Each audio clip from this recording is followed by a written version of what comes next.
Hammaga assalomu alaykum. Sizlar bilan Santexmaster Ma'murjon bo'ladi.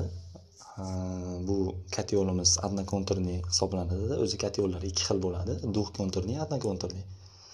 Duxkonturniylari issiq suv misol sanuzellarga issiq suv chiqarib beradi, chiqarib beradi. Bu faqat отопление uchun mo'ljallangan. Bu kosminniy boylerga doimiy ravishda issiq suv tayyorlab beradi. Kosminniy boylerga doimiy ravishda issiq suv tayyorlab beradi. Buning ichida sovuq suv turadi.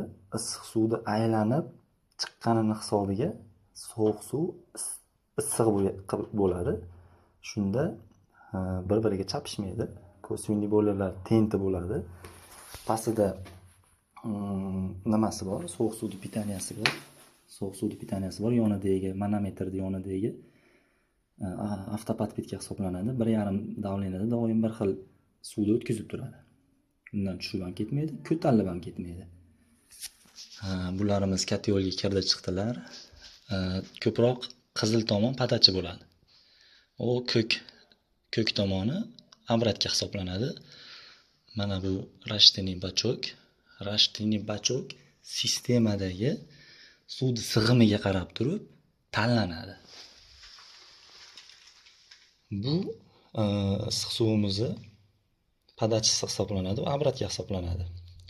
Bu bino kattaligi uchun doimiy resirkulyatsiya hisobida ishlaydi. Resirkulyatsiyada issiq suv doimiy aylanib turadi. Aylanib turganini hisobiga har qanday любой точkadan bitta ochganda issiq suv chiqarib beradi.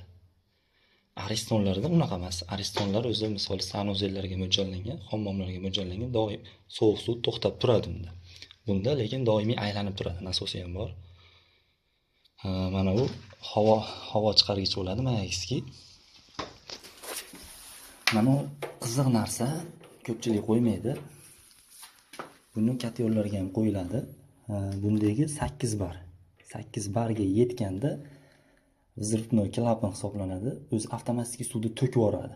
Sistemada 8 bardan oshiq suv